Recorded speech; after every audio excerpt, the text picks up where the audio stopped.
బంగారం వ్యాపారం పేరుతో కాగితాలపై లక్షల కోట్ల సామ్రాజ్యం నిర్మించారా? 5 ఏళ్లలో 15 లక్షల కోట్ల రూపాయల టర్నోవర్ చూపించిన కంపెనీ ఇప్పుడు దేశంలోనే అతిపెద్ద కార్పొరేట్ ఫ్రాడ్ ఆరోపణలు ఎదుర్కొంటోంది. అసలు అమ్మకాలు జరిగాయా లేక అంకెలతో ఆటాడారా? మార్కెట్ని షాక్కి గురిచేసిన రాజేష్ ఎక్స్పోర్ట్స్ స్కామ్పై స్పెషల్ ఫోకస్. భారత స్టాక్ మార్కెట్లో ఒకప్పుడు రాజేష్ ఎక్స్పోర్ట్స్ అంటే బంగారం లాంటి కంపెనీ.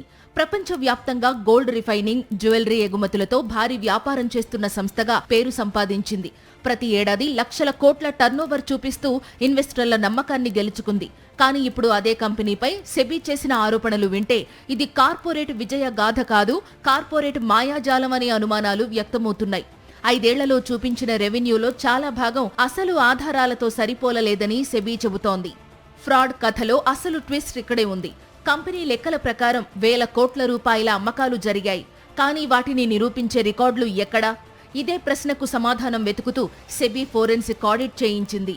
ఆడిటర్లకు కావలసిన డాక్యుమెంట్లు, కస్టమర్ వివరాలు, అనుబంధ కంపెనీల పూర్తి లెక్కలు అందలేదని సెబీ చెబుతోంది. దీంతో కంపెనీ ప్రకటించిన రెవెన్యూ నిజంగా వచ్చిన డబ్బా లేక కేవలం అకౌంటింగ్ ఎంట్రీలా అన్న అనుమానం బలపడింది.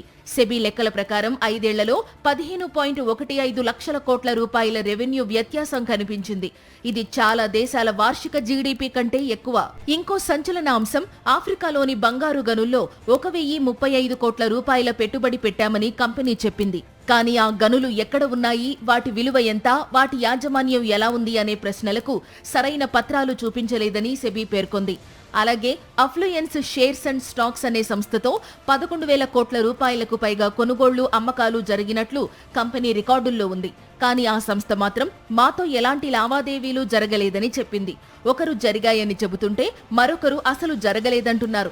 దీంతో ఈ లావాదేవీలు నిజమా లేక కాగితాలపైనే సృష్టించబడినవా అన్న సందేహాలు మరింత పెరిగాయి. కేవలం రెవెన్యూ వివాదమే కాదు, కంపెనీ డబ్బులు ప్రమోటర్ వ్యక్తిగత ఖాతాల్లోకి వెళ్లినట్లు కూడా సెబీ ఆరోపిస్తోంది.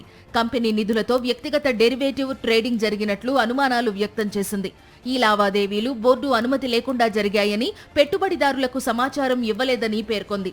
ఇదే సమయంలో రుణాలు చెల్లించకపోవడంతో కెనరా బ్యాంకు కూడా కంపెనీ ఖాతాను స్ట్రెస్డ్ అసెట్ గా ప్రకటించింది. ఒకవైపు అప్పుల ఒత్తిడి, మరోవైపు ఫ్రాడ్ ఆరోపణలు, ఇంకోవైపు షేర్ ధర పతనం. దీంతో ఒకప్పుడు బంగారం లాంటి కంపెనీగా చెప్పుకున్న రాజేష్ ఎక్స్పోర్ట్స్ ఇప్పుడు భారత కార్పొరేట్ చరిత్రలోనే అతిపెద్ద అకౌంటింగ్ స్కామ్లలో ఒకటిగా మారుతుందా అనే చర్చ మొదలైంది. సత్యం కంప్యూటర్స్ తర్వాత భారత కార్పొరేట్ ప్రపంచాన్ని కుదిపేసే మరో భారీ అకౌంటింగ్ కుంభకోణం బయటపడిందా అనే ప్రశ్న ఇప్పుడు మార్కెట్ వర్గాల్లో వినిపిస్తోంది. సెబీ దర్యాప్తు ఇంకా కొనసాగుతోంది. కంపెనీ తన వాదనలు వినిపించాల్సి ఉంది. కానీ ఒక విషయం మాత్రం స్పష్టంగా కనిపిస్తోంది. కేవలం టర్నోవర్ చూసి కంపెనీలను అంచనా వేయడం ఎంత ప్రమాదకరమో రాజేష్ ఎక్స్పోర్ట్స్ కేసు మరోసారి దేశానికి గుర్తు చేసింది. ఇన్వెస్టర్లకు ఇది ఒక హెచ్చరిక, కార్పొరేట్ ప్రపంచానికి ఇది ఒక పరీక్ష. మరిన్ని అప్డేట్స్ కోసం ఛానల్ను సబ్స్క్రైబ్ చేయండి. నోటిఫికేషన్స్ కోసం బెల్ ఐకాన్ పై క్లిక్ చేయండి.